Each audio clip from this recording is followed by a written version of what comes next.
Hangouts. The chat box is on the right, and we also have a Q&A section. It's a little tab icon that says Q&A. It's also blue. I'm not sure if you're on mobile or on desktop, but if you see it, you can submit any questions as we go along through there. But if the chat box is easier to use, I'll keep going back to that window as well. I'm going to try to screen share while we're on the call. It'll make it easier for the critiques. If there's any technical difficulty at any time, please put something in the chat box. Let me know, especially if you don't have a mic live on this call, or respond to the Facebook message and just give me a shout out and let me know if you can't see something or hear something, and I will definitely go slowly to make sure everything works okay. So let's go ahead and get started. I want to wait for Bethany as well, so I'm going to go ahead and start with Cara because I know a lot of people responded today to the Instagram comment that I posted. But I also do want to mention that the free tools is going to come to your inbox on Wednesday. So everybody should have received their newsletter yesterday. It was just an introduction newsletter to the FemBoss Mastermind. So if you didn't receive that, that means that you didn't click on the link on the event page to submit your email. So definitely go ahead and do that after the call or do it during, and you will be added to the list in time to receive that on Wednesday. So just a heads up. Wednesday it should reach your inbox, and if not, of course, reach out to me anytime. And that's going to be the free tools mini course. We're going to go over basic branding tools and then business tools that are all free or have a very extended free trial that will help you do everything from your logo to your website to your social media management.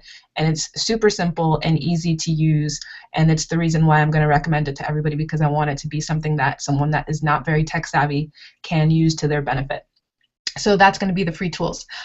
So Cara, if you want to unmute yourself and hop back on, I will definitely give you all access if you want to go ahead and screen share if you can, and talk a little bit about Crowdfire. Maybe even start with introducing yourself to the group, let people know who you are, what you do, because there's a lot of new members since we had our first mastermind call. But definitely introduce yourself, and then just let us know what Crowdfire is and how people can use it to their benefit. And of course, as usual, keep in mind that this is a non-tech savvy crew, or even if they are tech savvy, they still want it to be easy as pie. Absolutely. Hi, I'm Kara. I am an international marketing consultant. I'm working with Crowdfire right now. They're one of my clients. What we offer is a free tool for, especially for entrepreneurs, but it's really for anybody who can benefit from social media marketing. It's free until you reach an agency level, which means unless you're running a large number of accounts, this will remain a free tool for you. And we're actually starting our second app. We'll be launching in a couple months, and we're offering early access for that. So for those of you that are interested, I can definitely shoot you a link for that. But in the meantime, I'm going to pull up an example of how you can use Crowdfire really quickly. Let me screen share with you. So I just added my own, I just added a quick Crowdfire, one of my accounts, to show you, give you a good example of kind of how you can make use of Crowdfire to grow your following on Instagram or Twitter. We are... I don't see your screen yet on the broadcast. I'm trying to pull up the screen right now. Sorry, it's sourcing. I had so many things up, and it's sourcing other applications to screen share instead of gotcha. Crowdfire screen. Yeah, I have like 5 different windows with 30 browser tabs open on each, so I had to definitely prepare for this moment. Yeah, okay, let me know when you get that ready. Okay, so can you see my screen now? Yes, perfect. Okay. Awesome. Okay. If anyone can't see it that's on the call, again, just make sure that you type in the chat box. Anyone that hops on, just type in the chat box and let us know if you can't see Kara's screen. But it will pop up every time that she's speaking, so I'll go ahead and let her explain more about Crowdfire. Okay. Yeah, so Crowdfire, thank you for that introduction, by the way. So Crowdfire is a Twitter and Instagram growth tool. We help people grow their following for free or very inexpensively. We have about 11 million users right now. we offer everything from analytics to scheduling content to overall social media management strategies. So what you're looking at is a screen. I pulled this up really quick to give you an idea of what it looks like once you're signed in. So you can see I just signed in, so it's not really showing a lot of data right here. I just set this one up to show you. But you can see your recent followers. You can see, and you can follow them right from within. And this is also on the app. You can see anyone who's an inactive follower. You can see how long they've been inactive. And say it's your best friend in the whole world and you would never unfollow them. You can press this lovely little whitelist button, and it will save them from ever being unfollowed by you. You can reply to them right from here. You can add them to a list on your, this is a Twitter account I have pulled up, but this also works for Instagram. Or you can unfollow them just by clicking a button.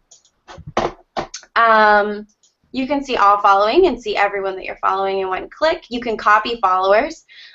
So this is a great strategy used for, say, your competitors or someone else that's an influencer in your industry that you know their followers would likely be already engaged in the topic that you're wanting to talk about. So you can type their username right here and copy the followers from them.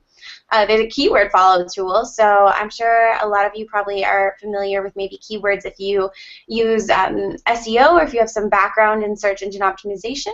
If not, you can also just have a hashtag here, which is kind of similar to what you would use a keyword for, but any popular hashtag that you're using within your niche, you can search the hashtag, and the app will show you the people that are talking about that hashtag, and you can follow them right here from your desktop or from the app.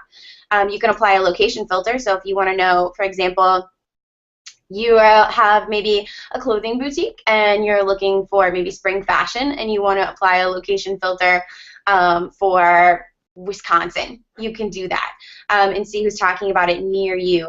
This is mostly really helpful for brick and mortar businesses. Whitelist is where you can save people that you don't want to unfollow. Blacklist is where you can mark people that you never want to follow. So I do this for a lot of spam accounts. I keep them from ever accidentally following them back, because I do try to follow people back who follow me. So I keep a lot of any spammy stuff, anything that doesn't quite look real kind of goes to this blacklist folder. Friend check. So this is a pretty useful little tool where you can find out if one specific follower follows another specific follower.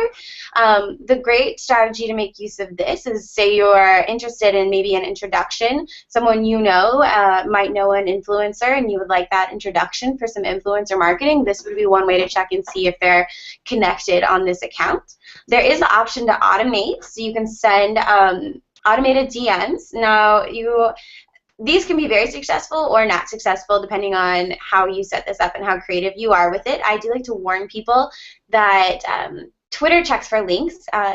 Sometimes they can consider links spam, so I never recommend putting a link inside of an auto DM. If you're going to use the auto DM feature, it's best to use something that's pretty creative. The one that I've seen have the most statistical positive effect was actually something so simple. It was actually an auto DM that just said, knock, knock, who's there? And lots of people answered that. I used one for a while to test out the statistics of it, and I said something along the lines of, I follow you and you follow me, we must both be awesome. And I got a lot of responses to that. A lot of people followed that up with telling me what they do, and I got a little background information on them and let me start to form relationships. You can set up automatic tracking, so this can send you your statistics from your account, your analytics. It'll send them right to your email every week. This is really useful if you are doing social media marketing and you want something to add to your reports every week without having to go in and track your analytics. You can pull it right up from here. You can check when the last auto check happened, when the last auto DM went out, all of that right from this section. And if you hit the drop down here in the corner, you see there's a published section. This is where you can schedule content. And what's really great is there's also a Crowdfire extension for Google Chrome where you can just drop in whatever content you'd like to share and schedule it right from your desktop or from the app, whichever one you prefer. There's a space to add an image, and you can publish now. You can schedule it, or our algorithm actually pulls the best possible time for scheduling something based on when your followers are most active. So if you want to mark best time, you can just cut all of the kind of learning curve or questioning or checking your analytics to see when's the best time to publish. You can cut all that out, and we'll do that part for you with the built-in algorithm.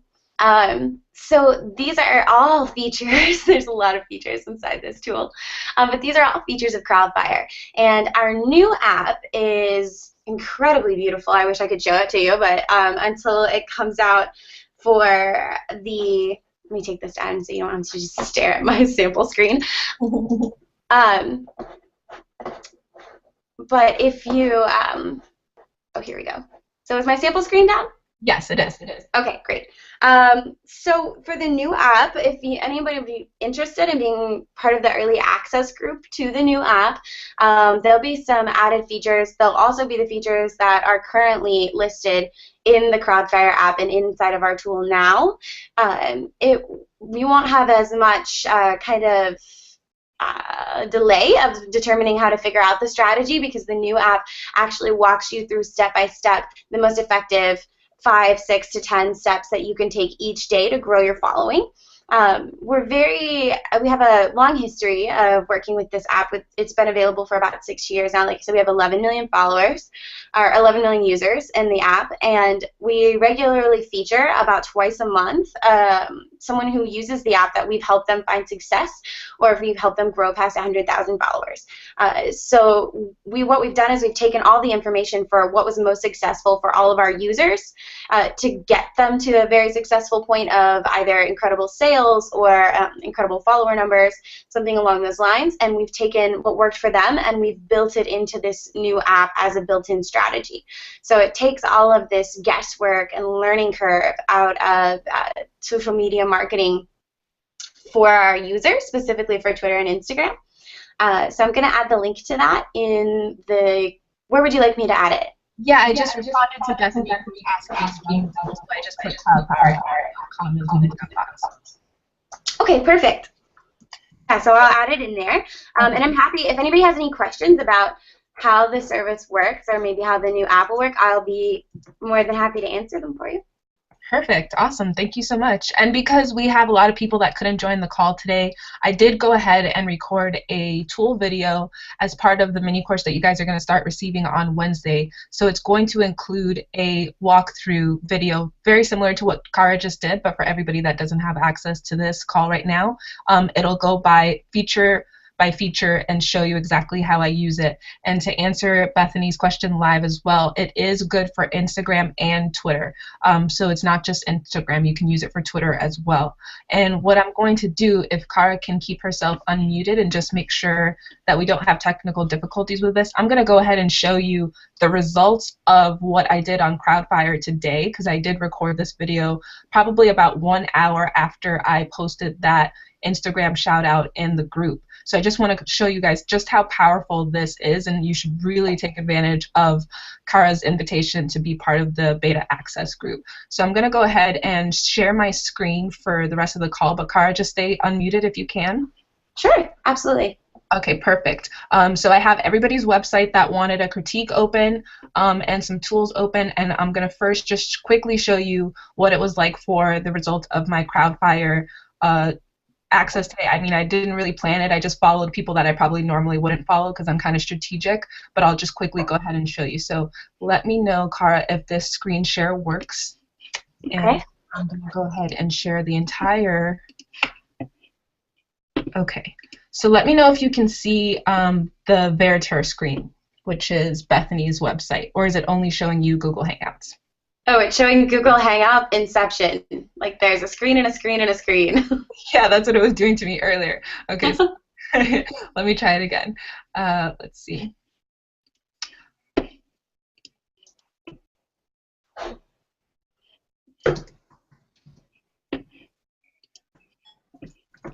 Okay. Is it still doing the screen within the screen? No, I can see the, I apologize if I mispronounced this, the Veriter? Yeah, and I'll mention that about Vertara. Okay. Vertara? But Bethany is typing in the chat box. I'm so sorry. I was actually going to mention that when I get to your critique. I have experience with names that kind of confuse people. But let's go ahead and first do this quick recap on Crowdfire, and we'll get started with the critiques. Okay, perfect. So, Kara, you can see my phone screen, correct? Yes, it can. Okay, perfect. Okay, so here is my overwhelming amount of apps. And as you can see, I already have published because I'm such a brand ambassador for you guys. So I'm going to see where in the world did I put my Crowdfire app? And then here we go. Okay, so here's Crowdfire on my phone. And like I say in the video that I recorded today, you're going to be able to access your Twitter account by typing on the little top icon in the right, but we're going to stick with Instagram. So basically where I usually go, I go straight to copy followers. And what I did today was Jonathan Adler. So since you're already going to see this and Kara just explained, I'm going to exit this out and just quickly go to Instagram. And these right here, if you're looking where it says started following you, these are all the people that followed me and liked my photos and commented on my photos after I started following on them. Now again, we're going to talk a lot about Instagram, but the goal is that when you go through proper branding, people are going to want to engage with your brand on Instagram because they want to know more of what you're doing. They're going to start scrolling through your feed and your feed history. If it's very consistent, if you stick with a color palette, I mean, there's so much work that goes into it, and we'll eventually talk about all of that. But the goal is if you can at least provide the last 16 to 19 images in your feed are very consistent and on brand, and you're using great hashtags and you have great captions and you're not me, and sell, and you actually offer some value, then definitely people are going to see that you follow them and then take action after that. Of course, there's going to be a small conversion rate of people that don't, but you really want those people that do convert. So back to my followers list. These are all people that saw my stuff right after I recorded the video.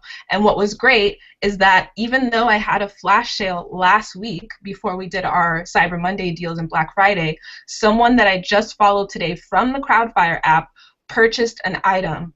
As you can see, she put sold right here for one of the pillows that we listed last week. So that's what people really mean by passive income. This is a post that I did a week ago that's going to continue to make money simply because I'm following and engaging with people that are following me back. So that is Crowdfire in a nutshell, but we'll definitely go into it a lot more so that everybody can take advantage of it, and I really hope that you use it. Kara has posted the link again into the chat box to the right. And Bethany asked, what is the beta program, Kara? She wants you to explain a little bit more what the beta means. And we talked about this before. A lot of people don't know the terminology if you want to break it down for them. Sure, absolutely. So what it is what you just saw is what we have available right now. It's the service we have available for Crowdfire, the app. We also have, of course, the Publish app, which you saw on the screen when she showed you the phone. What we're doing, and we also have a third app called Stats, which is the analytics side of Crowdfire. And what we've done is we've taken all three of those apps and we're rolling them all into one brand new, really beautiful, crazy powerful social media marketing app. And so that is what the beta program is. What we're asking is if anybody wants early access to see the app live before the public does. So you'll have full access to the app before anybody else in the general public has access to it, so you can try it out and give us honest feedback, because what we want to do is make the app the most effective that we possibly can for all of our users, because our goal is really to have as many success stories as we can build. So if you take part in the beta program or the early access, however you want to, whatever you want to call it, what that means is you'll register on the link that I put in the chat box, and I also just added it to the event. And I can add it to the group again, but if you scroll down through the group a little bit, you'll also see that it's in the group posts as well. If you register on that link, and by register you just answer a couple quick questions about what you use for social media marketing now, and what your business is about. So you register for that, and then as soon as we have 1,000 signups, what we do is let those 1,000 signups into the app. And so we'll give you a special access to the app. You can use it for a few weeks and check it out. And then what we'll do is we'll ask for your honest feedback. The app's totally free during the beta test, and the best part is it stays free after the beta test or early access, however you want to call it. It stays free after that. So it's yay! Yeah, totally. Everybody loves a free device that helps them get a ton of followers that are actually engaged. So. Okay, perfect. So Dee, I just posted in the chat box. Do you have about 5 minutes to stay on the call with us? And I will do you first. I was originally going to do it in the order that everyone posted on the Facebook page. But if you have to hop off, I can do your critique before you leave. So just let me know yes or no in the chat box. Okay, perfect. 10 minutes is more than enough time. So hopefully everybody, if that's fair, I'm going to go ahead and start with Dee, and then we'll go straight to Bethany with her beautiful site. I have a lot of good things to say about this one. I'm going to start with Dee. So Dee has the Sleep Edition, which I'm really excited about because we're going to be partnering up with her for a FemBoss bundle. So you're definitely going to be hearing more about her. But she wanted us to go ahead and critique her website. And with all of these critiques today, I'm going to keep it short and sweet and try to offer constructive feedback that's friendly. Of course, we're not going to be mean here, but I have created websites for the last 10 years. I'm not a graphic designer, but like I said in the group early on, probably before a lot of you joined, I have hustled my way through being successful. So I have taught myself a minor amount of code. I've taught myself how to use Blogger, WordPress, every single platform that has launched, I've had to teach myself. And then, of course, I work with a brand new designer to make it look as beautiful as they look today. But I have gone ahead and looked at the developer, which is here where you can see the source code for everybody's website. And I noticed that everybody that's on the call is using WordPress. So that does make it a little bit easier for everybody to relate to one another.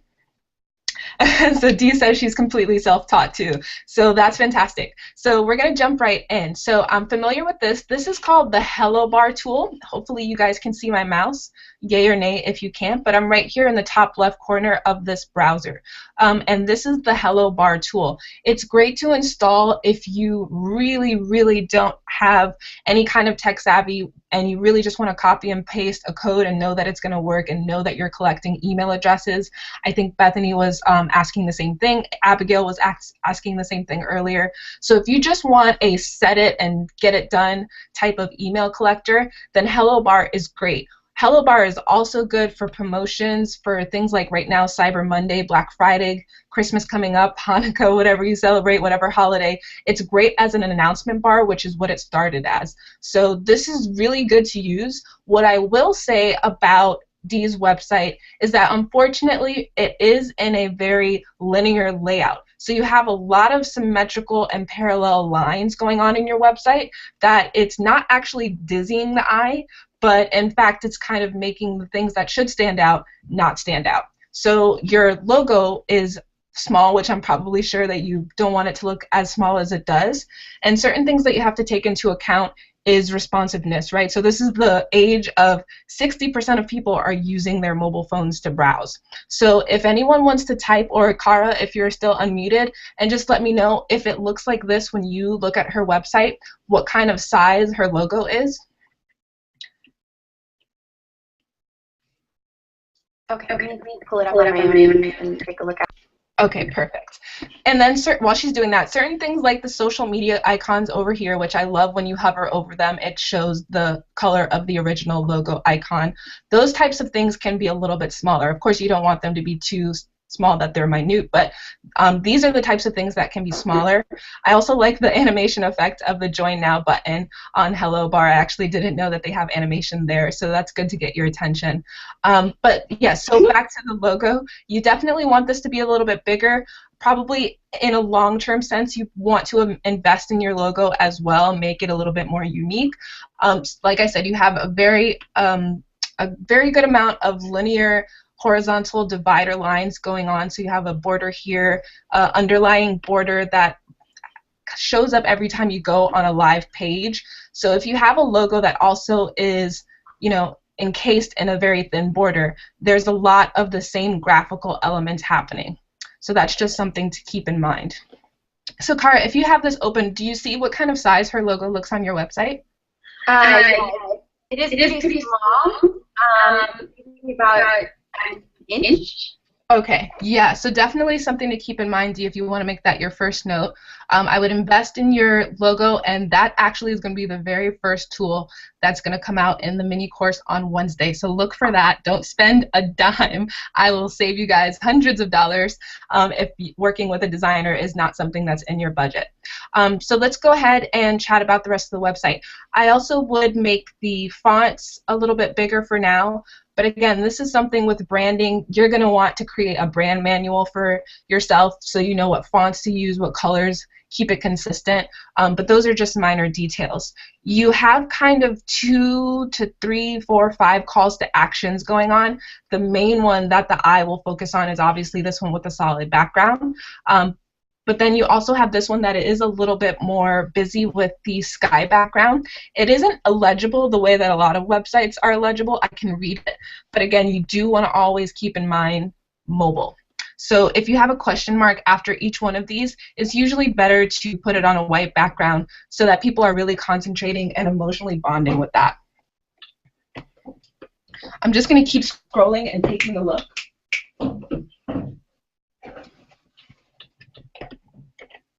Okay, so in this case, I do love the look of this background here. It's a lot easier to read because of the gradient for the image.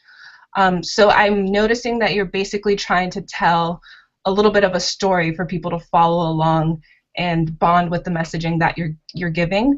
It does break up with this section here, which usually you want to save for the very bottom of the page if it is a message or a story that you're trying to connect with your audience. So if I'm reading along and you're asking me these questions and I'm nodding my head, usually you want to save a section like this for the very bottom when you're starting to talk about your benefits and features.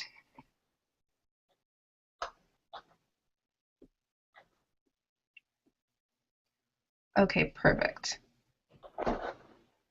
So basically, this is kind of one of those long scrolling landing pages. And then you have some sections here that show the modules of your course. I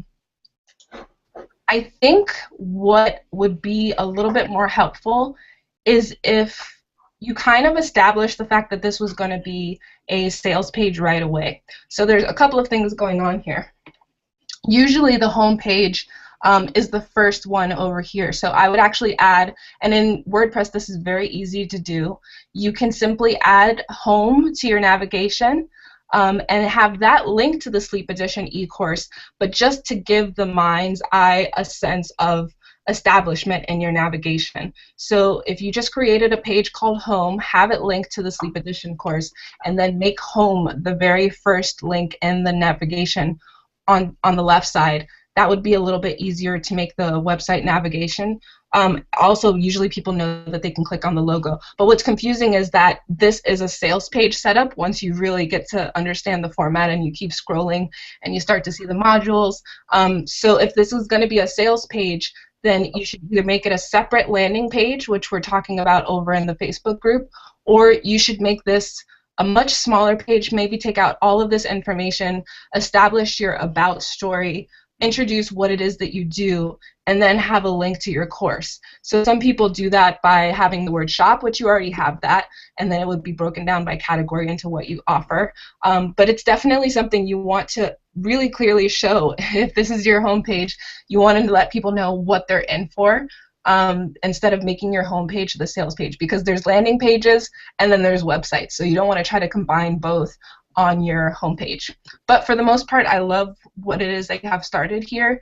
So let's go ahead and take a quick look and see how the rest of your navigation works. And while that's loading, I'm just going to take a look at the chat to see if any questions are being asked. Dee just said that she did her logo herself, so it's definitely something she's going to work on. Slumber Party is a free 5-day course. Okay, perfect. So she's chatting with Cara. Okay, so here's your about page. Looks great. I love the spacing, the white space. Pretty good. Gallery. Okay, let's take a look at your blog. Okay, so I don't know if you caught that, Dee.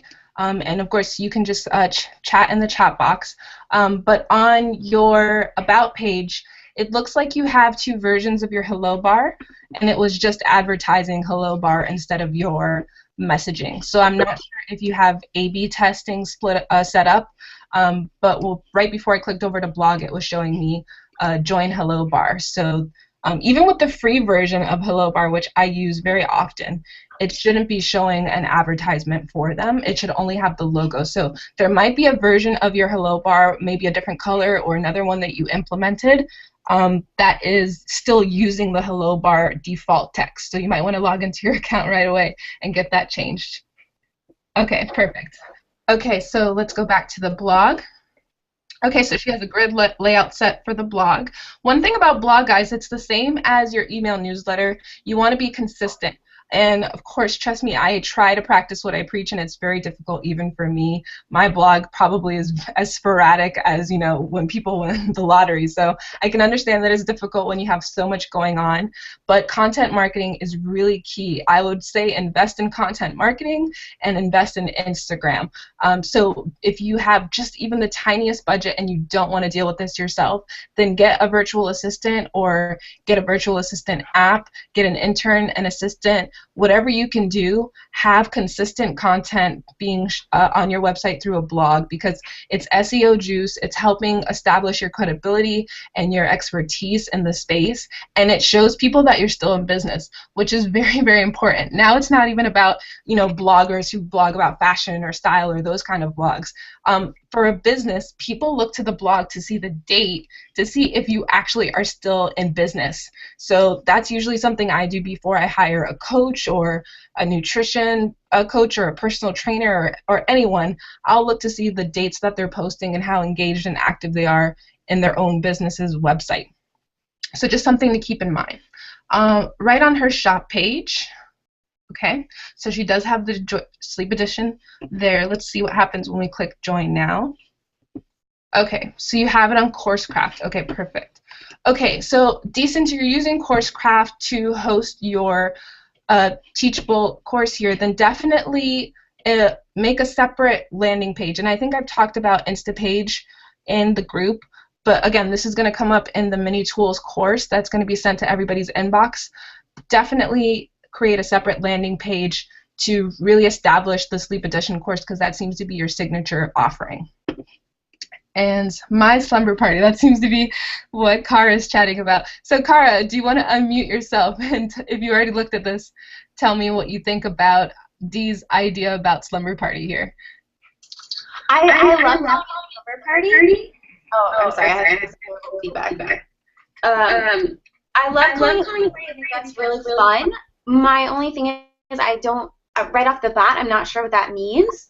It makes me want to know more, but with the Hello Bar kind of bouncing around at the top, which I also think is great that it's bouncing around up there, but it doesn't quite tell me what it's about. So maybe if even if you added like my free slumber party e-course or my free slumber party course, something like that, then it would give me an idea right at the top what it's about. Which would, because I do want to, as soon as I saw that, I was like, oh, that's fun. I kind of want to opt in, and then I was like, wait, what am I opting into? And I don't notice it with the menu being below the logo. The first thing I see isn't the menu. The first thing I see is the Hello Bar, then I see the logo, then I see the menu. And even then, I'm already on the Sleep Edition e-course, so I want to keep reading that, and I keep scrolling down. And I think my slumber party would probably be the 4th or 5th thing that I would see then, my slumber party on the menu, maybe the 4th or 5th thing that I would click over to. So by that point, then you've probably lost me on the Hello Bar, which is a bummer because it's such a cool addition. So if you clarified right up in the Hello Bar exactly what that opt-in is for, what they're getting out of it, or even just clarified with saying that it was a course or a free course, I think that would really help for the opt-ins. Perfect, and I totally agree with everything that Kara just said. So Dee, if you're taking notes, I know you're muted on your mic there, but if you want to take a few notes, Kara, she said thank you over in the chat. if you want to take a few notes, the first thing, like we recommended, is logo, but don't spend a dime worrying about it yet. Wait until Wednesday when you get the free course about how to create a logo. And then I would work on that navigation, which is the easiest thing to do in WordPress. So I would go ahead and create a home page, add that, and just change up the way your navigation works. Make it a little bit bigger, the font, if you can, in your settings. And then it looks like the majority of the critique is about copy and layout. So I don't know if this is what you want to hear, because I know how much it can be frustrating to transfer websites, but I definitely think Squarespace would work to your favor a little bit more than WordPress. And it's very interesting because I go through phases where I highly believe in Instapage, and then I'm all in love with Squarespace. I mean, I just posted in the group my Squarespace website from 2011, and I just revived it because I just kind of wanted something really aesthetically beautiful that I could do without having to call my branding designer in the middle of the night. So because these are the types of courses you are offering, I really would recommend Squarespace. Now, I don't know if they still have the import feature, but if they do, you could create a beautiful cover page that would solve the landing page issue of the sleepedition.com going straight to a sales type of page. You could have an opt-in so that you didn't have hello bar taking up a lot of space and kind of competing with the graphical vertical elements that you have going on. And you could slowly build it up and transfer yourself over to that platform. So if you want to type in the chat box and let me know what your hosting fees are like. I know that obviously WordPress is free, and you only pay for your hosting. The basic plan for Squarespace without e-commerce is $8 a month.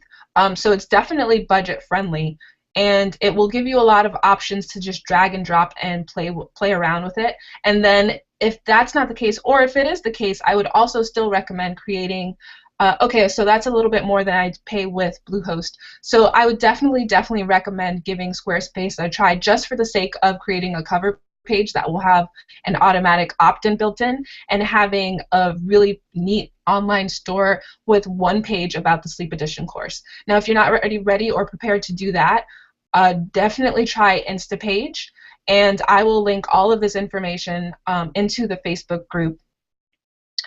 Well, not necessarily transfer their entire website. What I would do is sign up for Squarespace for the free trial. I would create a cover page, which is new for them.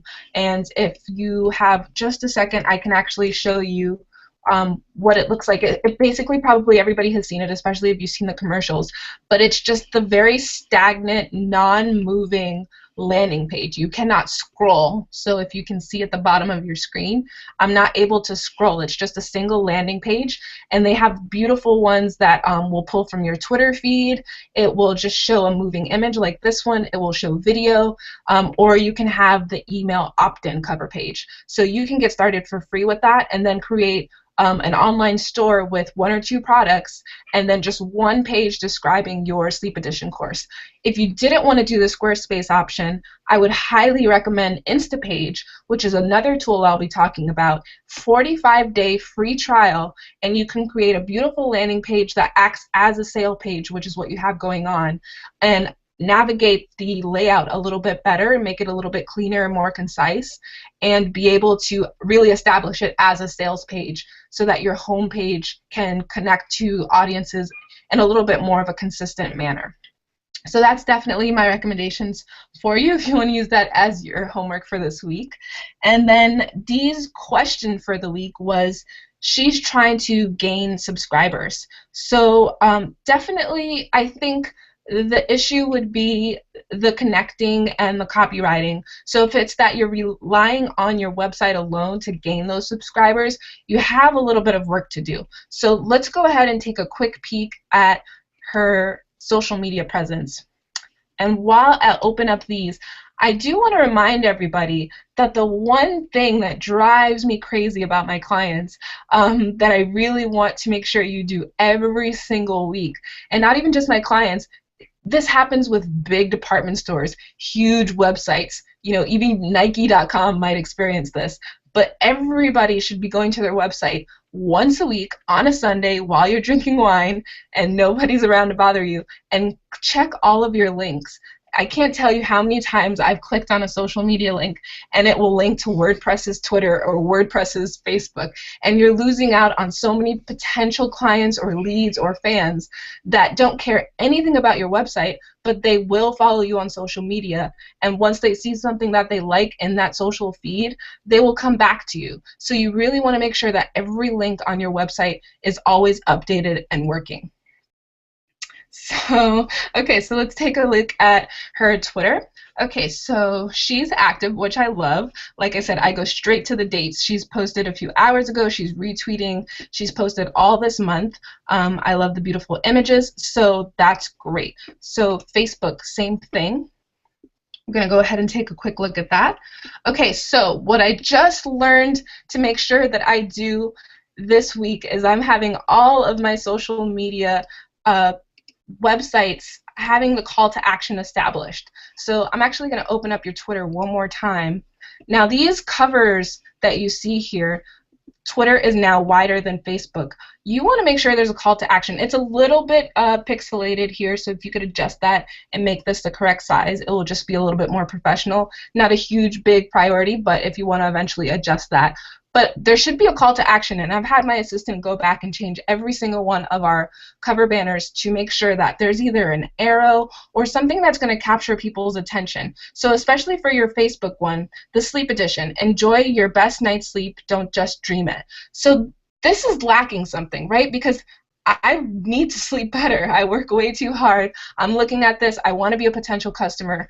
But what do I do after I read that? I have no idea what you're selling, what you're offering. If you had a little picture of yourself, and I'm sure you guys have seen this for big experts, right, in the space, Gabby Bernstein, or those people that we all hear about, Amy Carr. So if you had just a little picture of yourself and it said, join me on my sleep edition course so you can enjoy your best night's sleep, you made it a little bit more personal. You talk about what you're offering. You use a word that we know, course or ebook or guide, and then you had an arrow that says, get it here. Then you can make use of all of the buttons that Facebook allows you to use so that people are taking action. And again, mobile. Everybody is using mobile, so you need to make sure that it's an option that will be seen on the mobile app. Not all of the tabs and apps work on the mobile version of Facebook, so just to keep that in mind. Okay, so let's see her last. Pinterest and Instagram. Just making sure. Okay, so another tip, you guys, about social media. You don't necessarily have to link all of the ones that you have, nor do you have to link all of the ones that come with the template when you're using WordPress. I definitely suffered from that for a couple of years, and I would link to every single one, depending on what business I'm using. So if it's my design business, I know that we're just on Instagram right now. I have a big following on Pinterest, but it's not active. I don't have an intern for it anymore, so I don't link to it as much. So you'll just see that I'm linking to my Twitter and my Instagram on my page. If you have a Pinterest page that we just looked at with not a lot of followers, even if you're using it personally and pinning away, you don't want to necessarily link to it because, again, you want to look consistent and that you're really engaged with your business and that you haven't fallen off with your content marketing. So let's take a quick look at your Instagram. Okay. So 6 weeks ago. So the same thing here. Again, that's the first thing people are going to look at if they're really interested in taking the next step with your calls to action. And your last 6 images are all the same template. There's nothing wrong with using a template for social media, but there needs to be a little bit of a fresh mix-up going on. So all the same images.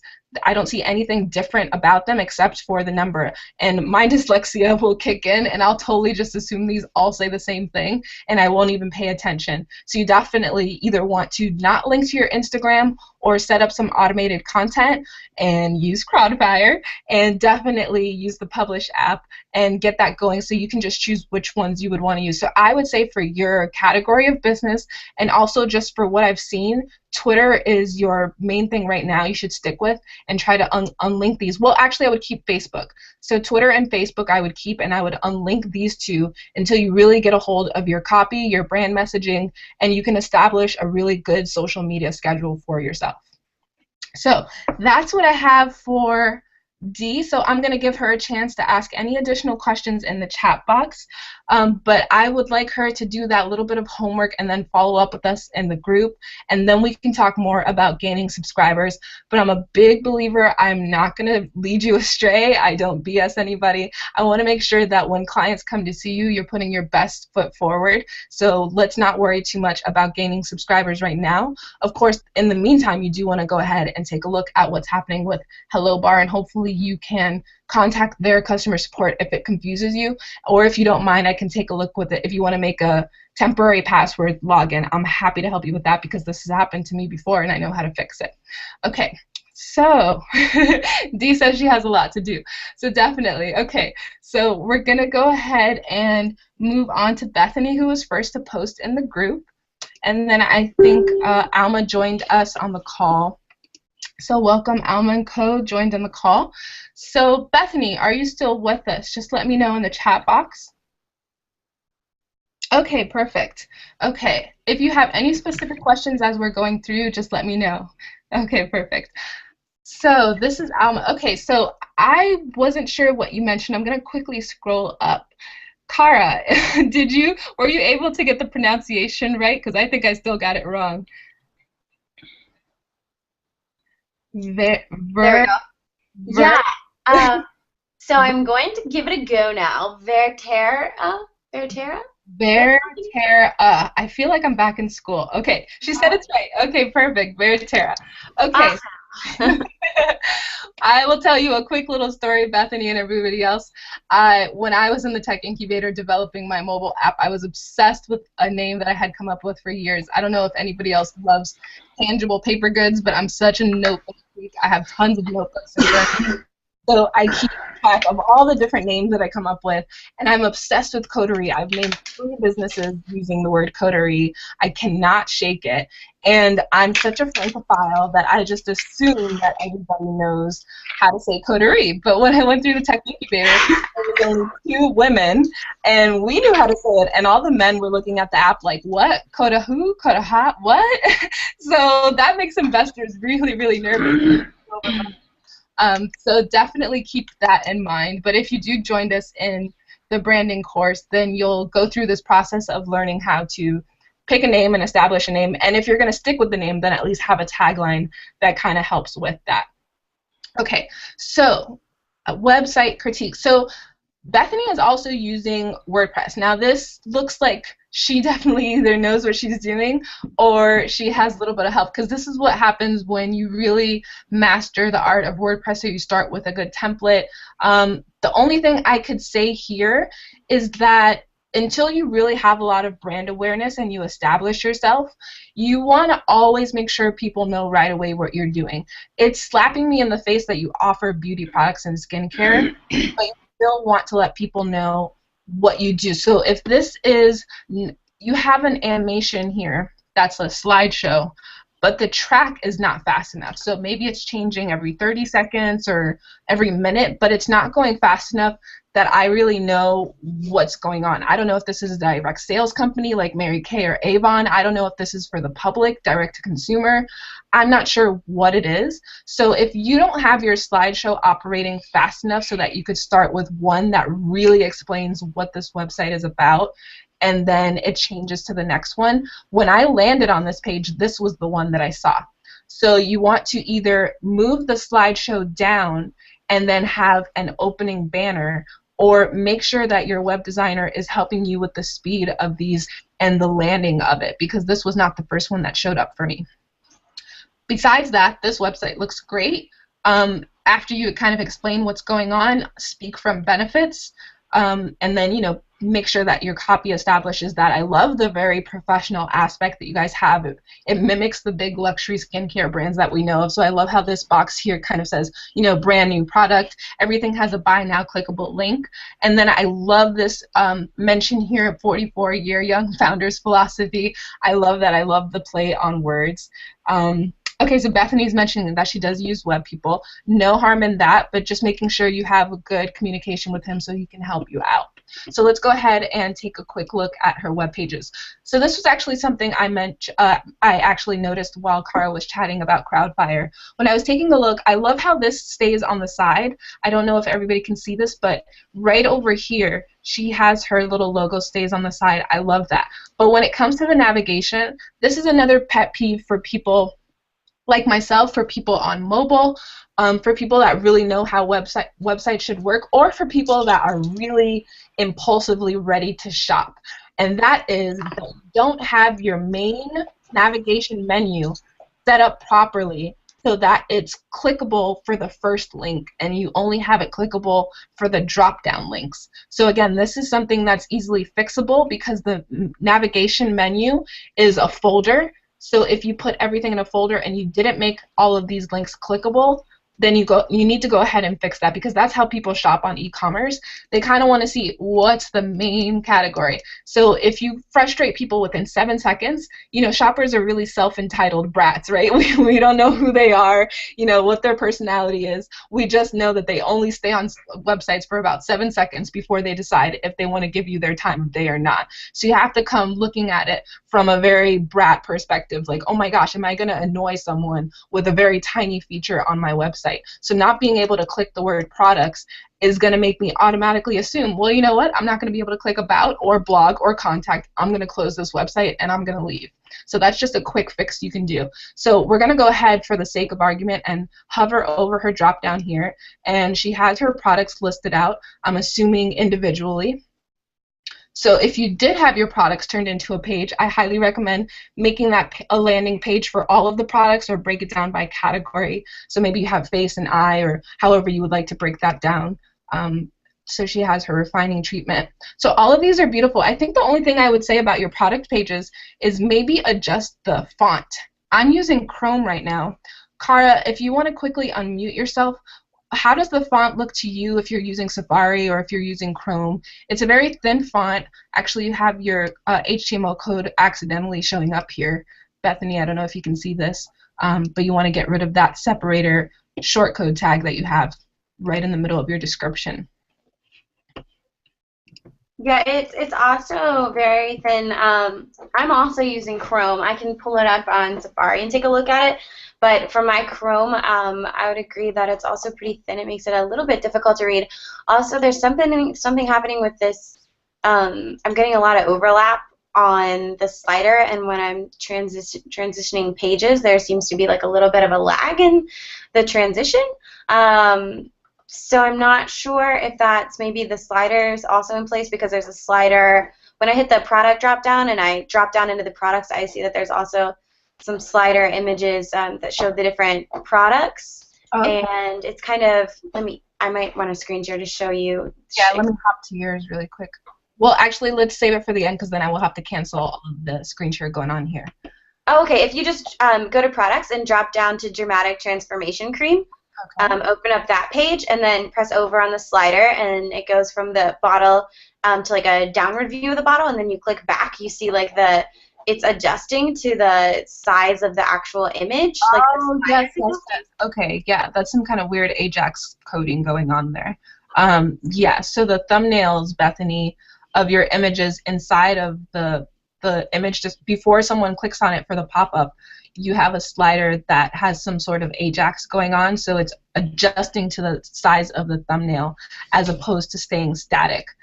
So that's something you want to quickly note down and mention to your web designer to help you out a little bit, on top of the fact that if you could adjust the font that you have to be a little bit darker, a little bit bigger. This is a very popular font for beauty. So the very thin, you see this on Sephora, you see this on Barney's. It's very popular because when you have to list out all the ingredients and all of that fine print, this is a very popular type of font to use, something very thin that's sans serif. But for the eye and for the customer, definitely make it probably 2 sizes larger and maybe just slightly darker. I like to use Lotto font. It's a Google Web font, and it will be just as thin but just a little bit darker. So I don't know if this is kind of like a charcoal gray hex code that you have, but if you have a plain black that you can use, then definitely use that. Okay, so let's go ahead and take a look at her other pages. Thank you, Cara, for that. So meet her founder. Here's her about page.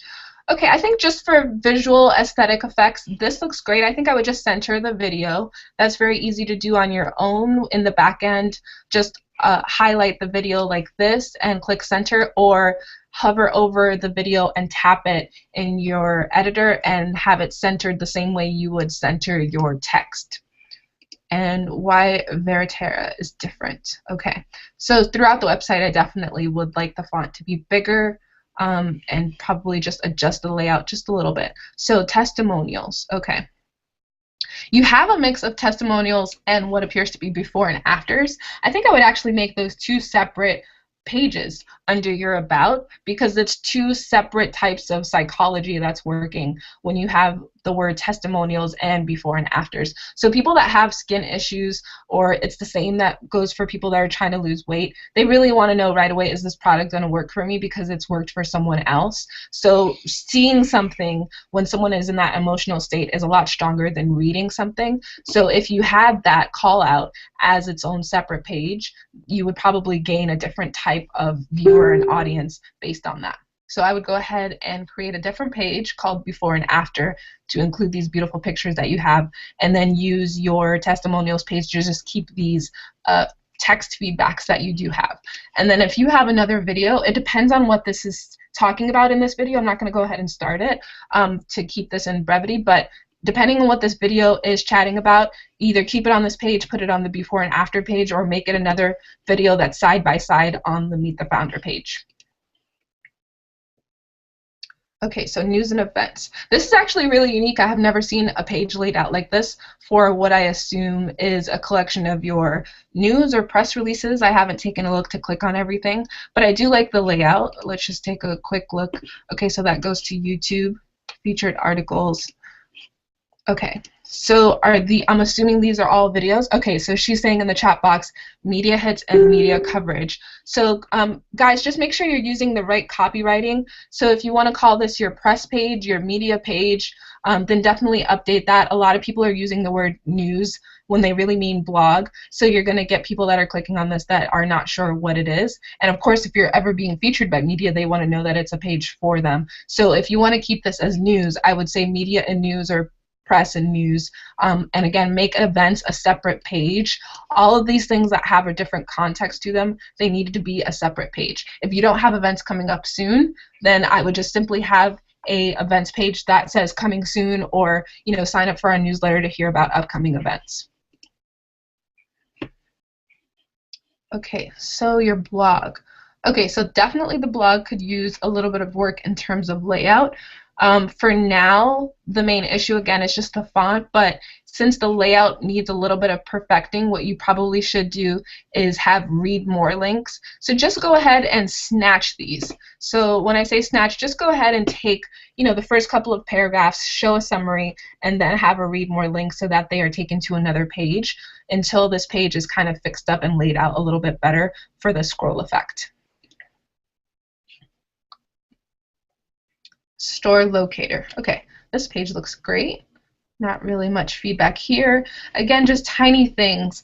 If you have a really good branding designer, they'll definitely tell you about your spacing, your consistency with your layout. So if anything is the same justification, everything is left justified, or make these all center justified if the names of the states are justified to the center. So those are just tiny details, because you have to keep in mind the eye of the viewer, where their eye is darting on the page, and what it looks like for them when they're on mobile.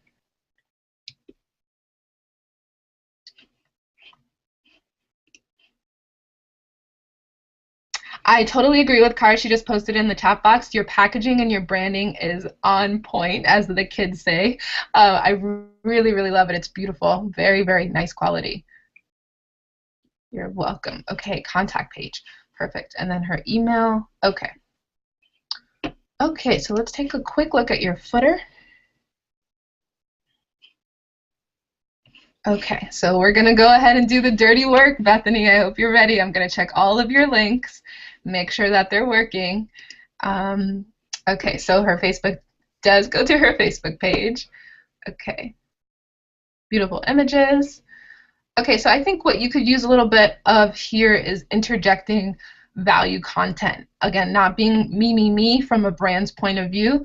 What do people that are shopping your product want to know? Again, this is something that when you guys go through the branding process, and I do hope that some of you join the branding course that I posted, you're going to know what your target customer would want to hear about, so that you could easily develop a content marketing calendar to fill in all the gaps between posts that are just about yourself. It's kind of like the Etsy syndrome. So when people are on Etsy in the forums or any place that Etsy sellers get together, they're all talking about themselves every second. Even in Facebook groups, I'm sure you guys are a part of many Facebook groups, it's the same thing. Everybody wants to sell, but they don't think about the value that they can be offering during the downtime of selling. Okay, so her Facebook page works and links correctly. Okay, so Bethany definitely put a cover image here because you're missing out on this prime real estate, and when you do add one, it's going to expand the space that you have here. But just having all black makes it kind of look like you just joined and aren't sure what you're doing on your Twitter page. So that's definitely something you want to drop in, and then in the meantime have someone work on a call to action banner for you. So again, when I'm scrolling here, I see all the same colors, all the same looks. It looks like all you're doing is talking about your brand before I even read it, before I even take time to read it. So I wouldn't necessarily follow you if I didn't want to be bombarded by posts that only talk about the brands. You have a good amount of followers already, but if you guys always want to consistently grow and increase your followership, then keep that in mind. You want to add value and take some time out of the day to talk about something other than the brand. Okay, so this is the same thing with D. If you're not active on your Pinterest, definitely do not link it. People will find you on Pinterest regardless. Anyone that's using Pinterest will find you, but those the customers and clients and potential leads that are on your website that haven't seen you on Pinterest yet don't need to have access to your Pinterest page if you're not active on there and pinning all the time. And my baseline that I recommend is 50 pins per day. That's how I grew mine to about 6,000 in a couple of months. So definitely, if you have the time, if you have a sister, a brother, anyone that wants to help you and get paid a little bit, or an intern or assistant, you can put them on pinning duty. Or like I say, Sundays is wine fun day, so get a glass of wine and just sit and pin. It really only takes about 20 minutes to do 50 pins. Kara just posted in the chat box, use Hootsuite. So whatever you have to do to get your social media content management under your belt, do that. Let's take a quick look. I think we already saw you have plenty of YouTube videos from your news page. Okay. So you don't have links to your security and privacy policy. You just kind of have that there, and then your phone number. If you do have a phone number that you want people to have access to, I would, of course, put it in the top section here. If it's just for looks, then that's fine. Okay. So beautiful website. I think it just needs a little bit of small adjustments, probably a little bit more of a festive feel to it, change up so it's not so monotone, but definitely a great start to what you already have. The branding of the packaging and the look of the products themselves are going to take you very far. So I'm going to go ahead and take a look at your question of the week and what you posted in the chat box. So Bethany was asking, what specifically do I need to change on the blog layout so I can tell my web guys? So on the blog, and Kara, if you want to kind of unmute yourself again just to give a different perspective, what would you recommend, besides what I've already said, that she can change about her blog to make it a little bit more viewer-friendly? I'm sorry. Let me pull this up. I'm looking at Pinterest schedule. Perfect, no problem. In the meantime, I'm going to go ahead and answer Bethany's quick question about Hootsuite. She said it doesn't do Pinterest for free, and I do agree. I mean, Kara, if she likes it, that's definitely, I know a lot of people that like Hootsuite. I've used Hootsuite before when I had a bigger team. Right now I love Buffer. PageModo is also great. So I would find, yes, so she just posted Buffer has Pinterest. They just added that on. They didn't always have it. So now that these apps are kind of including more social platforms, I would definitely recommend using something that has a free option. For me, that would be Buffer, and lucky for you guys, video number 3 is going to show that in the email mini course. It's going to show you just how simple it is to use So you can go ahead and do that. If you need to reset your login for YouTube or any other social media platform, as long as you still have access to the email address that you signed up for, just do the forgot password. There was a time back in the day when I hated doing that because I hated resetting it because I had a really good password. But if you lost it, then you lost it. So definitely just click the forgot password link or contact customer support if you are out of options. So I'll go ahead and let Cara just quickly recommend what she thinks about the blog layout. Okay, so taking a look at the blog layout, agreed on the font. So I'm blind. I think I'm 75, trapped in a 26-year-old's body. But this is kind of difficult for me to read, especially between the fact that it's a thin font, also the fact that it's a lighter font, and it's kind of closer together. There's not much that breaks it up.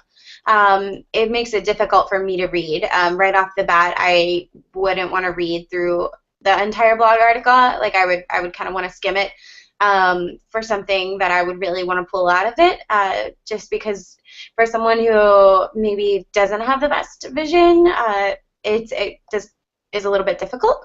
Also, these images are kind of a little bit small.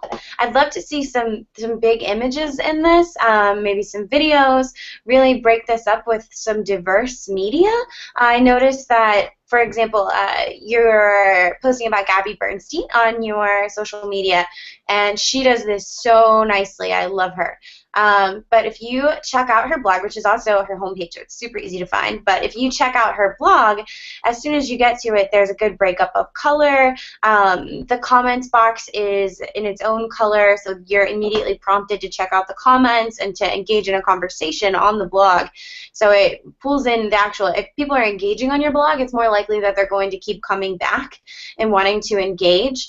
I'll drop her a link to it in the chat so you can take a look at what hers looks like, because I could see this really working out for yours as well. It breaks it up with a little bit of short video content that she makes.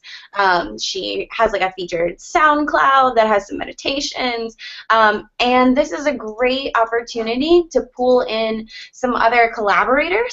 So if you wanted to pull in someone else who talks about a vertical market to yours, like Gabby, like where you're talking about Gabby and the meditation, so if you pulled in somebody who talks about meditation or anti-aging, it seems like maybe you talk a little bit about nutrition, somebody who talks about these things and have them in as like an interview on the blog, a guest blog, or feature some of their videos, that will also cut down on the amount of content creation that you're doing for yourself.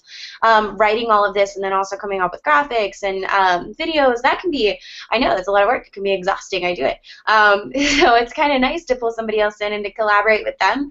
And what it does is it also drives traffic from their audience to your page, and since e-commerce is your primary concern, is getting more sales on that page, driving traffic from someone else's consumer base will get new traffic in there, and the opportunities for you to sell to their consumer base will increase, of course. So I would recommend taking a look at that. Also, for there to be a call to action at the bottom of these blogs. So when I look at the bottom of these blogs, I see this signature, and it looks like maybe it's a low-res image. I don't know if maybe anybody else is seeing that, but for on my computer it's looking like a low-res image. It's kind of difficult to, it's a little bit pixelated, yeah. So I would maybe make that a high-res image. Also, I would put some kind of a call to action at the bottom of these.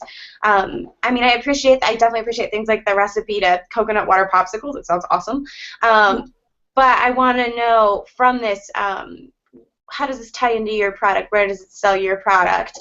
Or where is there an opt-in? Do you make use of email marketing? And if so, that'd be a great, to put on here that, do you want more recipes to help with anti-aging? You can sign up for the newsletter right here. So really, when you're making all this content, because it takes a lot of energy to constantly make new content. So when you're making all this new content, what I usually advise is I want that content to sell for you. You're putting so much energy into it, it should sell for you, or at the least it should get you greater opt-ins or more of a social following, so you can kind of push people into a sales funnel.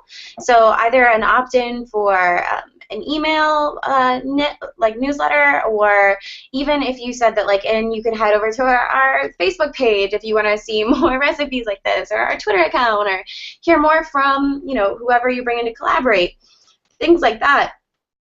That puts people back into the funnel.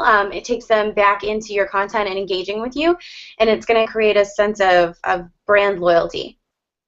Definitely. Yes. I, again, highly agree with everything Cara said. And I was going to point that out, but I forgot in the midst of reviewing the website that you do have this signature image there that is kind of pixelated. It looks maybe like it was a scan, or it just wasn't put in the right DPI. Whatever the case may be, it's a great addition. I do the same thing for my email newsletters and for certain parts of my website. So I love the personal touch of the email signature, but it is a very small image, and you can kind of see the scan grain of it. So I would kind of update that, do a new one, maybe in marker so that the lines are thicker, and kind of change that out. And I actually did notice that after Cara mentioned that, there is no call to action anywhere on the site, and there's no opt-in. So I wouldn't recommend Hello Bar for you because you have a very elegant, clean, minimalistic layout.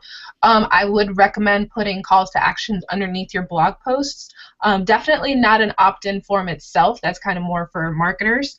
But I would recommend maybe just text, so which would be great for SEO, and you could change up the different types of text and copy that you use. So she says she has an opt-in form on her main page. So let me just take a quick look in case I overlooked it. So if you want to steer me, unless I'm really clueless, I don't see an opt-in form. And this is the home page. So I'll wait for Bethany to get back to me about that in the chat box. But again, everybody, you should have something that's really glaringly simple and obvious on your home pages, especially if you have a text-based opt-in. That's great as a call to action, but you still need to have something that stands out. Okay, so she says her web guys are working on it. So go ahead and update your blog as much as possible when you get back to your web developer. Change your signature, add a call to actions beneath the blog post, do a summary breakdown so that you only establish the small portion of the post and then they have to click to read more. Get people that you can interview, find out who your target customer is so that you know what kind of information they would want to be reading.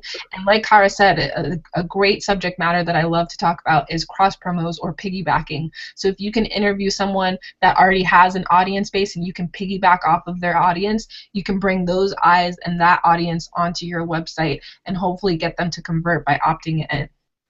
When they click on read more, it would take them to essentially the permanent link of the blog post. So it would take them to this page. So she just asked that in the chat box. And again, that's really easy to do in WordPress. They kind of are the first ones after Blogger to establish the summary post layout. Okay, so let's get to Bethany's question of the week. So Bethany wanted to know how can she increase sales, and this is going to help everybody on the call, so I'm glad more people have joined in. Anybody that's selling products, physical products or digital products, but if you have an online store, then this is going to help you. I highly recommend what I'm about to show you. So Shopify Brand Academy. I think everybody needs to be a part of this group if you have an online store. She did change the name recently this year to Shopify, but originally it was for all online store platforms, no matter if you're using WooCommerce on WordPress or if you're using Shopify or Squarespace. It is very helpful. Why? Because she talks about how the majority of online stores right now are using Facebook ads. Probably 80% of everyone's marketing budget of online stores is going towards Facebook ads. There's no one that knows Facebook ads better than Amy Porterfield, and for smaller businesses, Susan of Shopify Brand Academy. So if you'd like, I can invite you guys to the group. I'm going to have Susan hopefully come into our group and chat a little bit, but for you to get constant updated info and for her to work directly with you for free, join this group. So type into your Facebook search bar Shopify Brand Academy right now and join the group if you are part of online store category. So you're going to learn about Facebook ads. She has great videos on her website called Social Sales Girls. Go ahead and watch all those archives. But as soon as you hop in, they're very helpful. There's not really kind of like that whole don't spam us feel. This is for you to get feedback specifically about driving Facebook traffic to your website. So if you're selling a product, you need to learn how to do Facebook ads sooner than later. Great group to join.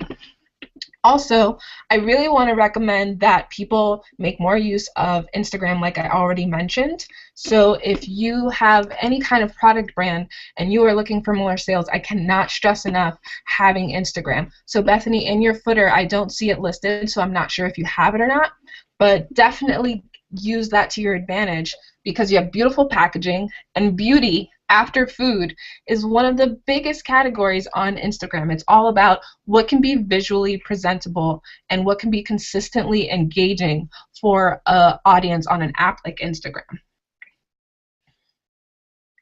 So increasing sales. So Facebook ads, number one. Content marketing, number two. Once you get your blog looking a little bit better, definitely content marketing, talking about the topics people want to hear about, being ahead of the trends, and then showing your product that is within that context. So if suddenly, rosacea became, really popular again, you would do a blog post about that. If people were worrying about their skin drying up in the coming winter, then you would be worried about that.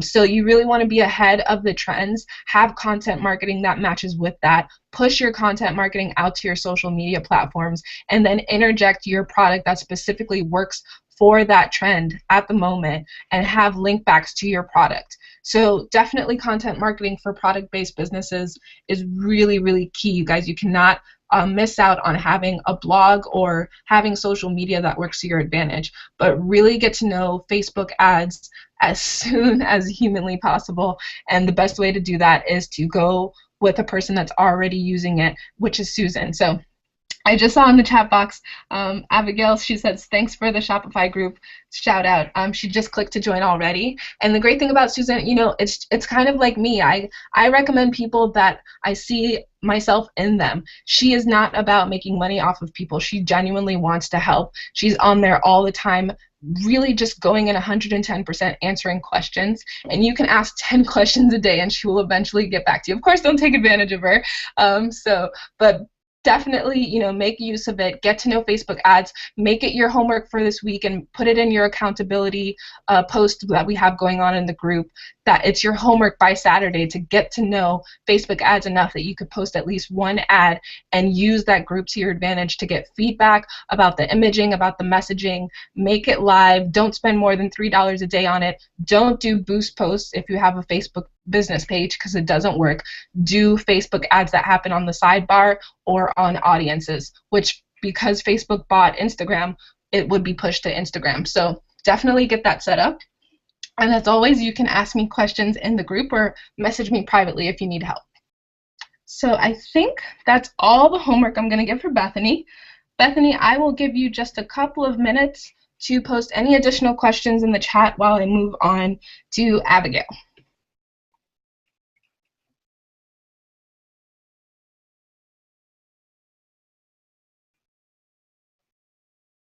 So Bethany asked a little bit earlier if prestige brands, which I'm assuming she means prestigious, bigger brands, are interviewing other people. If you can clarify that for me in the chat box. But if I do understand that correctly, then definitely, of course, every major brand is using other influencers to their advantage and interviewing influencers to use that in their content marketing. Okay, so she's still a little bit confused about how to fix the blog. So definitely, yes, if you want to PM me, you can go ahead and do that. But basically, you want a cleaner layout so that is a little bit more legible, and that's mostly about the font, fixing your signature that's happening and adding a call to action. Almanco just posted in the chat, she's asking, when you do ads, can it be just in Instagram or can it only be in Facebook and Instagram? Instagram has its own advertising platform now. They launched it to the public after they were in beta. So Kara just answered that as well. So you can do Facebook ads from Power Editor and Ads Manager and click the audience option, which will then push your Facebook ad out to their entire audience network, which includes Instagram. But if you only want to advertise on Instagram, then you can go to Instagram to do just an Instagram ad. But of course, we recommend doing both. Because they both are very beneficial. People are spending the majority of their time on on Facebook, but Instagram is becoming very popular for leads and actual conversions when it comes to sales. Okay, so hopefully that helped out Bethany a little bit. She has a lot of homework as well. So I'm gonna go ahead and close these, and I'm gonna go back to my page on Facebook because Abigail's question this week is she wants to know how to do Facebook contests. So it's a great question, and I just recently ran one. I run a Facebook contest probably once a year. It's not something that I really put in my marketing plan now because the audience for Facebook contest apps used to be like a really off kind of funky demographic, but now it's much better. So I have some tools I'm going to recommend. I'm going to show you how to use them, how it looks, and how the after effect looks on my account so that you can see it step by step. So Abigail, just type into the chat box. Let me know that you're still there. If you have questions, feel free to put it in the chat box as we go along. Okay, she's there. Okay, so let's go ahead and get started. So Facebook contest, she wants to know how can you collect emails specifically. That's her main question when you do Facebook contests. So what I'm going to first do is show you the app that is best for this, and then I'm going to show you a couple of other tools that make a good alternative. So the first one is called Giveaway tab. So the thing about Facebook is that you want to make sure that you're using responsive apps, like I mentioned before. You want to make sure that you're using something that's going to be seen on mobile when people click on it. So the shop now, all of your call to actions, the about, Instagram, Pinterest, some of these don't show up. So it's all about finding the app that is going to show up on mobile, because you're going to be missing out on over half of your audience if you don't. But if you just want to get started and you're really worried about having something that collects those emails that you have access to, because a lot of people will give you an app that has a collector form, but then you have no access to those emails afterwards, then that's not really true ROI. That's not a great return on your investment. You want to be able to collect those leads and continue to push out your content to them. So a great starter is Giveaway tab. Giveaway tab is free to use, but the upgrade option gives you a lot more that you can do with it. So this is the home page for Giveaway tab. And then when you click Start a Giveaway, it's going to direct you to start a giveaway now, and you're simply going to follow the directions. It's going to connect you to your Facebook account, and you can do it through giveawaytab.com, or you can simply type in to your search box the giveaway tab, and it will take you to the app page and install it from there. It's very simple. So you'll go to Giveaway tab, click Start a New Giveaway, and then once you have done that, it's going to automatically load a giveaway tab here in your navigation on your Facebook page. Now the free option allows you to run a giveaway and see all of the entries that are coming in, but I highly recommend upgrading to answer your question, Abigail, so that you can keep track of all of those entries and keep them forever. So for only $25, you can upgrade, and you get all the access to the upgrade features, including, being able to answer additional questions, seeing all of the analytics and statistics, and really seeing everything live. So this giveaway we did, let's see. The draw date was July 3rd, so I probably did it the last week of June. So that's when I ran this giveaway. So it's going to install it, and nobody can see this, so don't be worried. It's called the admin panel. Nobody will be able to see this back-end panel except for you. The only thing people will see is the entry form on their end. So what's great also about the giveaway tab upgrade is that they have their own Facebook business page, which has hundreds of thousands. I can't remember how many now. Yeah, it's here at the top, 260,000. So 250,000 followers on their own page. And when you pay the $25 upgrade, it's going to buy you a free, well, not free at that point, but it's going to buy you a placement on their Facebook page that will further advertise your giveaway, and then it automatically goes on their homepage. So everybody that's running a giveaway goes on this homepage. So people that really are into giveaways are always looking at this website to find out if there's a new giveaway that they're interested in. The only bad thing, like I mentioned, is that the demographic is usually skewing on the older So if you are looking for older women or older men, usually like 40 and up, with a very certain amount of income, then that's probably a great option for you. So if you're a service-based business, that would be a great option for you. We kind of do it more as testing the market, doing surveys, getting feedback, and answering questions for certain income brackets to see that information. So Abigail is asking, how long does the $25 giveaway last?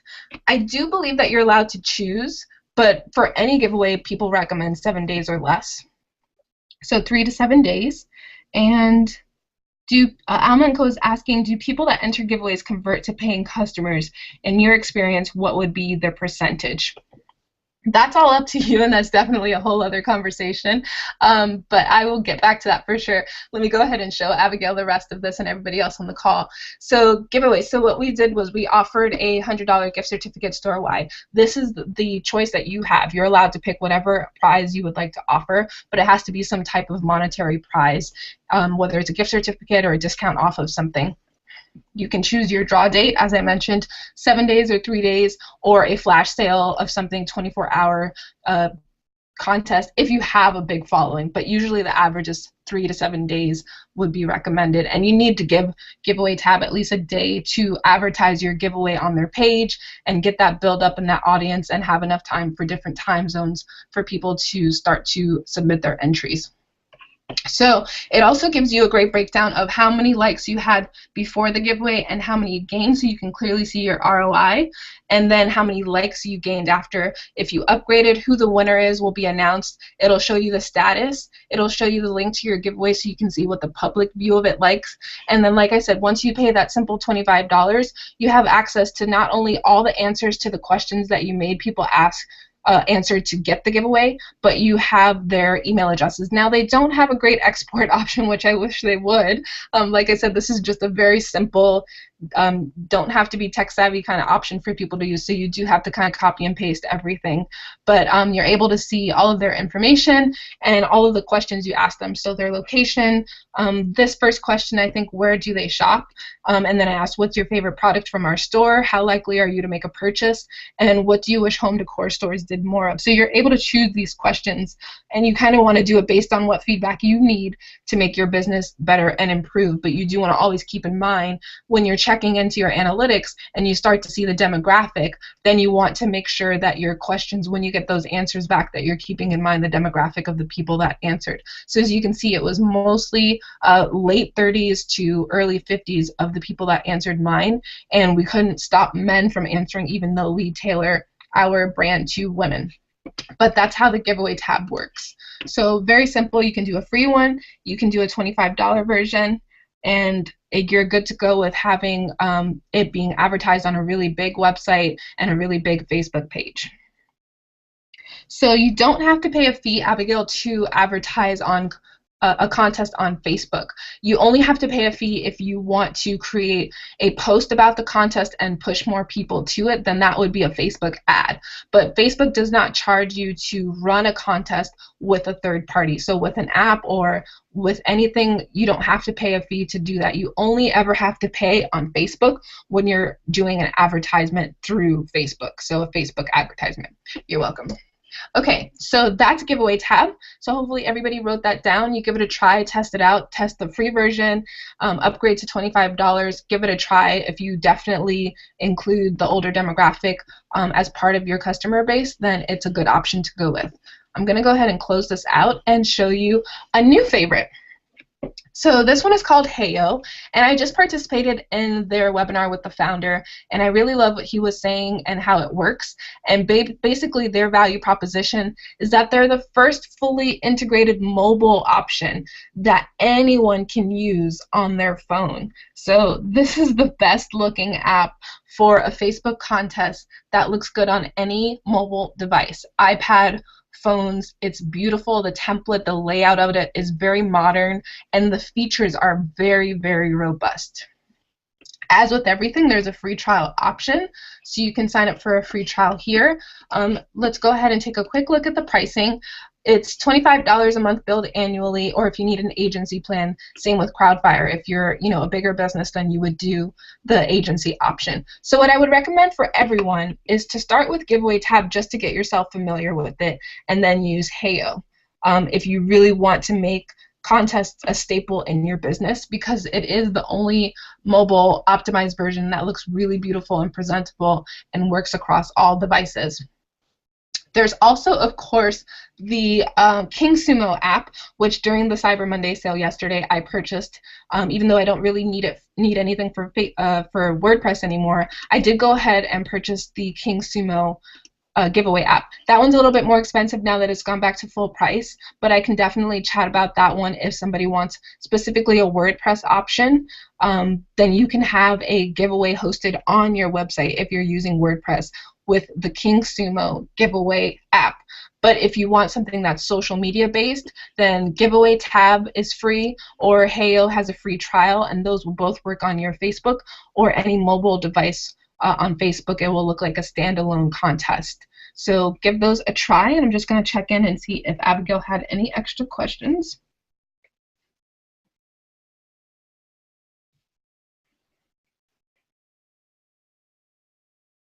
Okay, so I don't see extra questions from you, Abigail, so I'll go back to the conversion question that you had. So do customers that participate in your giveaway convert to paying customers? So can you convert leads into paying customers with a giveaway? So essentially, of course, it depends on what value you're offering, what prize you have, and there's so much psychology and marketing about this. There was a great example in one of the courses that I was taking that they said, if you're trying to offer an iPad or a Kindle as your prize just to get a lot of people to make your contest go viral, to see, 1,500 entries overnight, then no, you're not going to convert those people, because everybody would love a free Kindle or a free iPad for simply entering their email address, but they're going to unscribe very quickly. Same thing goes for Instagram that I mentioned. You're going to have people that continue to unfollow you because it's churn. It's just people that are no longer interested in what you're doing. They only participated in following you for a very specific reason in the beginning, but had no intention of being loyal to your brand. So at the outset, you need to decide, what is my prize going to be? Is it on brand? Is it going to be something that attracts people and then retains them? And then it's all about the follow-up. There's really an art to follow up, and I think there's follow-up coaches probably in existence to teach people that they really need to be consistent after they run any kind of marketing initiative, whether it's an event, which people really slack on follow-up for events, but online events are contests and other types of social media initiatives. So if your event isn't a contest, then the art of the follow-up needs to be, do you have a drip campaign? Do you have images that are going to appeal to them on social media after that? Are you going to have an automation for your email campaign? Do you have a separate segmented email newsletter for those people that joined the contest that might be there for the bargain, but you can then move them to a different segment of your email list after they prove that they have some sort of lifetime value? So again, this is something we can go in further detail on another call, or you can post another question in the group about it, but there's a lot of kind of masterminding that goes into how to make contests work for you in longevity.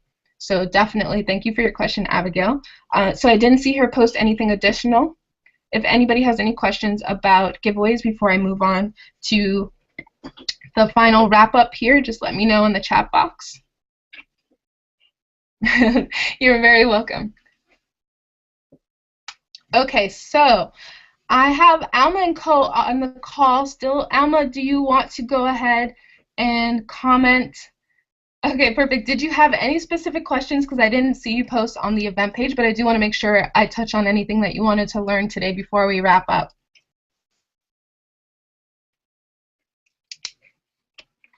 And I'm just going to, in the meantime, this goes for everybody that's still on the call. If you have any additional questions, I'm just going to double check the event page and see if anything extra was asked.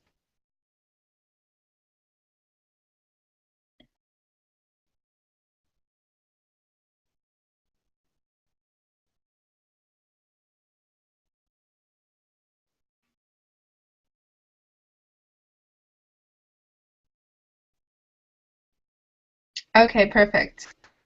Okay. Okay, so I think that's great. Okay, perfect. Cara, if you're still there, was there anything you wanted to recommend, probably from being from the app world working on Crowdfire, was there anything you saw about social media engagement when it comes to contests or marketing initiatives that you would want to recommend to small business owners that aren't so tech savvy? Yeah, sure. This is my motto that collaborate as much as humanly possible. So if there is a campaign that you're thinking of running, if there's a contest you're thinking of running, um, any kind of activity that you're doing that's a marketing activity, if there is an option to pull in a second party, um, then always go for pulling in a second party. Especially, this applies to blogging too, it applies to anything, but especially for campaigns, giveaways, things like that, pulling in a second or even a third party. You might have seen maybe blogger circles. I've seen those have amazing results. And with blogger circles, sometimes they'll run those, and Instagram's a really popular place to do that. What they do is they'll each post an image and a description of the image and maybe what they're all giving. Maybe they're giving something away, or they're all giving away all of, each one of them is giving away a lead magnet and taking place in, or taking part in the circle. You get all the lead magnets for free, which is like something people normally give away for free in exchange for an opt-in, but they'll give it all away for free in exchange for the contest, or they each buy in a little bit and give away a tangible object or a gift card. But what happens is they each post an image and a description, and inside the image they actually tag another business, and they tell you to like the photo, follow them on Instagram, and then click through to the next page and do the same thing on the next page, and you do this through about 10 pages. And I have seen bloggers' Instagram followings grow by 8 times, I think was the highest I saw. Their following grew by 8 times by the end of the contest, as in like times 8. It was amazing. But those kind of things can be super powerful. Almost asking, how do you select the people to collaborate in such a loop giveaway? Yeah. It's great that you would ask that. You want to choose people that are either in your niche or a vertical of your niche. So for example, someone else who talks about the same topic that you talk about, or someone who talks about a similar topic. For example, one of my clients talks about energy to overcome anxiety.